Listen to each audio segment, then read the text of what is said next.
Hey, on the phone, I've got Michael Cox, drummer extraordinaire.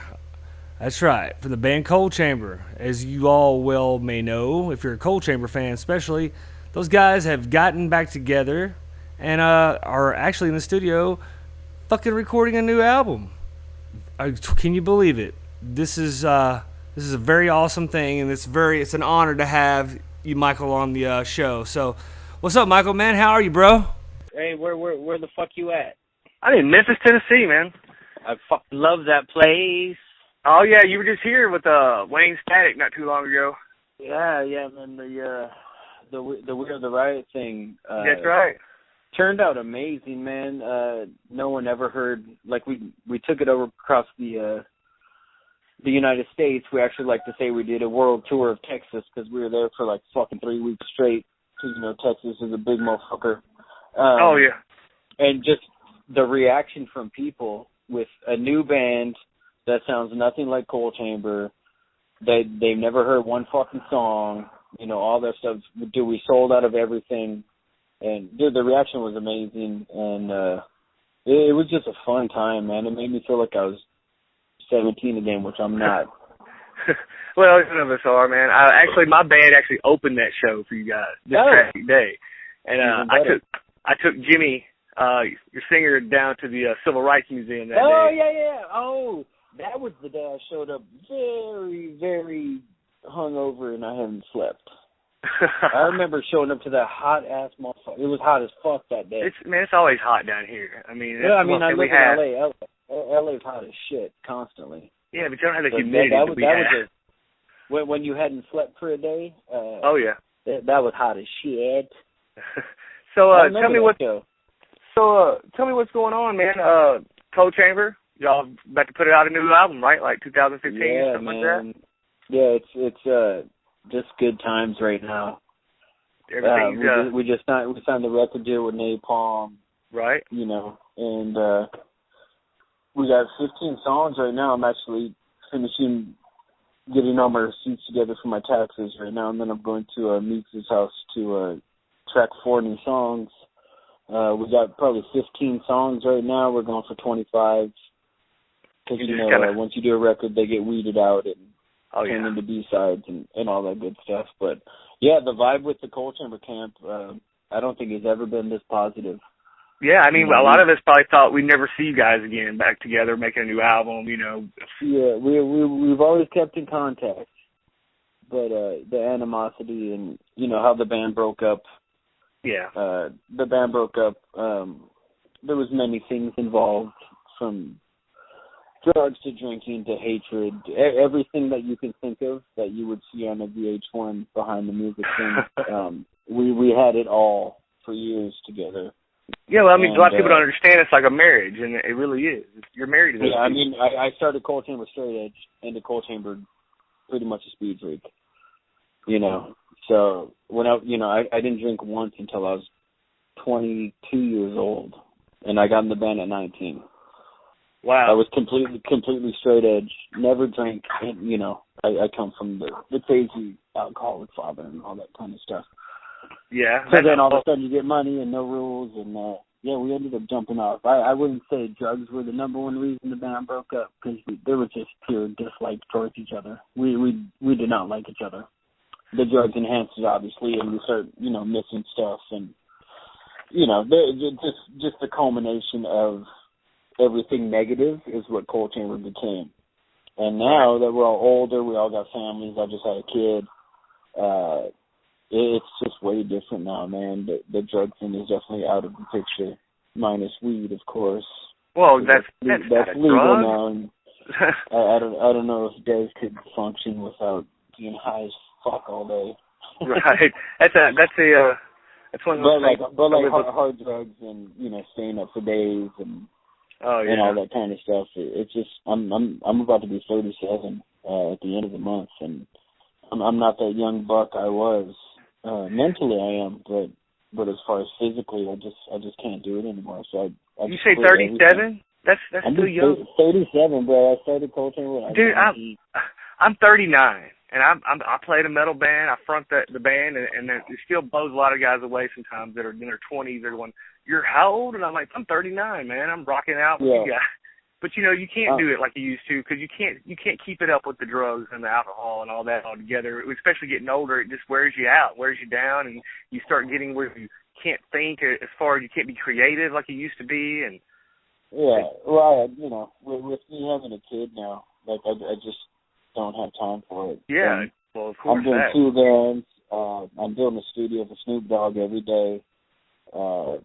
Down there doing construction and building all the stuff, and with the kid, I don't have time to. So you're doing something with Snoop Dogg, you say? What's that about?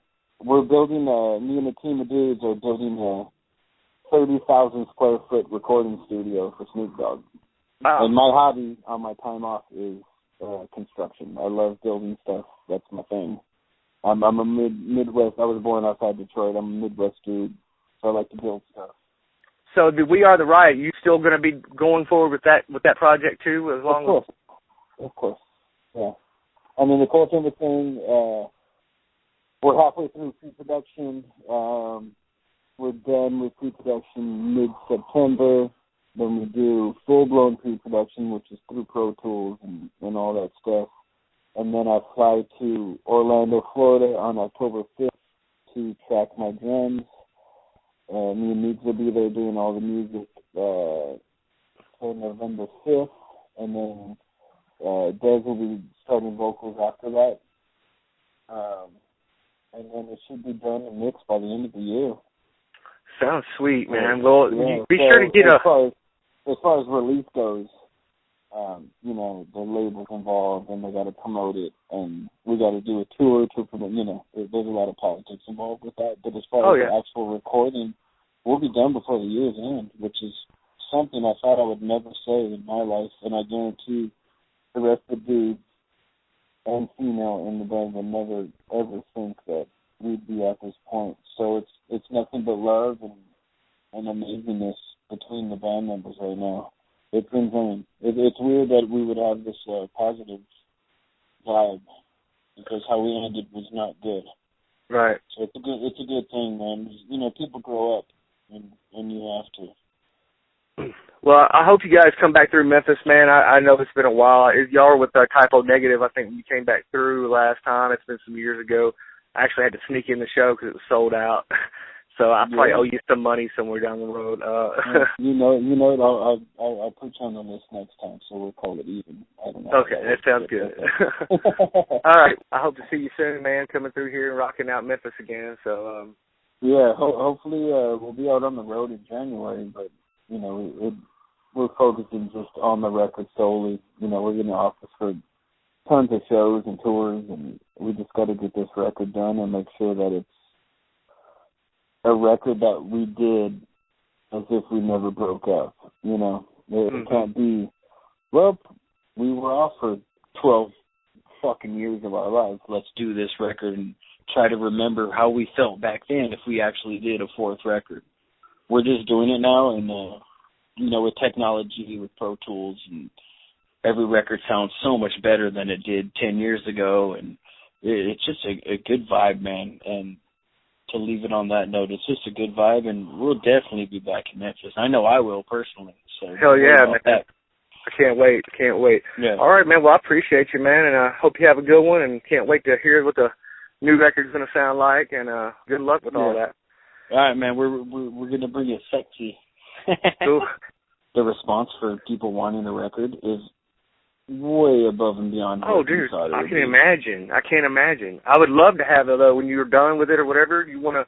It's insane, man. Like, when Coal Chamber broke up, there was no social media when we broke up. Right. So now, all of a sudden, we're barely getting a Twitter, and we're barely getting all that. But then we look at, like Facebook. We looked at fan Coal Chamber. There's one has 125,000 people on it. Oh, yeah. One has...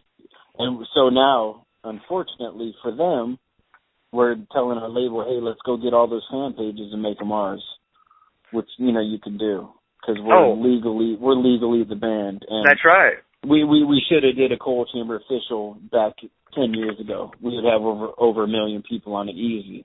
So you don't have, those aren't your original profiles that are up right now? The official Coal Chamber Facebook will be the official one, uh-huh. but all the fan ones, we're going to go become administrators of them, and they're taking all the people who joined those pages and they're going to turn them into our page. Okay, cool. Because I know it's as if we started a Coal Chamber page 10 years ago. Okay. Because we'll have 1 million plus people on it, which is great. The Twitter thing, Des talked to me the other day. He's like, dude, why aren't people like all over our shit? I'm like, dude, there's so many other pages that say Coal Chamber that they stay on those. So you can actually legally go get other people's pages and make them your own if you can prove you're the band. Yeah, well, I was wondering, because I know I'm friends with you guys on everything, Twitter or Instagram, that stuff. So. Yeah, we're going to continue that. And then I'm on my 4th Facebook page now, because, they have the 5,000 person limit. Oh, yeah. Mm-hmm. So I'm just going to keep the Mikey Cox Band page, which sucks, because when you post something, it only goes to 10 people because Facebook wants you to pay for the boost. Facebook, I never joined MySpace once back in the day because I was like, if you need to feel self-validation through people who are your fake friends in Hollywood, because I live in Hollywood, I'm not joining. Once Facebook happened and Twitter, I was like, fuck, I gotta get on this game because it's great self-promotion. Oh yeah, of course. I can get way more information out there on Facebook or Twitter than or Instagram even, just by doing something stupid. But but how I grew up, you used to print a flyer, put it in a fucking backpack, and stand outside. People. I still do that. Everyone's lazy as fuck these days. Oh, I know. I always said I would never be part of social media. I love that shit so much. I wake up, hold my kid, and look at Instagram. I personally like Instagram more than all of them. I like Instagram the best. You just put the picture up there. You don't have to say anything. This picture says it all. There you go. So yeah, I'm about to be on the limit on my 4th Facebook page. I think I'm going to get rid of Facebook. I don't like the Facebook thing. So you got to keep it, man. There's too many people, too many kids that are your fans that really but you have to understand. Anytime I go on Facebook, I got 40 instant messages. Oh yeah, I wasn't even sure if you would even answer mine. If I don't answer them, then I'm a fucking rock star asshole. Yeah, how do they know I'm not changing my kid's diaper? You know what I mean? Yeah, I understand. Trust me, I get the same thing, man, on my radio, and I just don't. It's hard to answer all of them. Some of them are it's ridiculous, and I'm not the fastest typer in the world. Yeah. And then when you do answer one dude, which I'm fine with. If you buy my record, dude, I'll talk to you all fucking day if I see you in person. I'll give you my fucking phone number. I don't give a shit. But if I don't answer, oh, what, you too busy? Yeah, I'm busy. My kid just shit himself. Like, seriously. You know what I mean? Yeah, of course. People don't understand that through social media. But it is a great tool, and obviously you have to use it and manipulate it into what you want. So, all right, man. Well, either way, I got to get to another one right now. Yeah, go ahead, man. So Thanks. I appreciate glad that we connected and all that shit. You got my number. Call me anytime. Yeah, man. I'll stay in touch, and, man, we'll get something in the future. For sure. All right, man. Have a good one.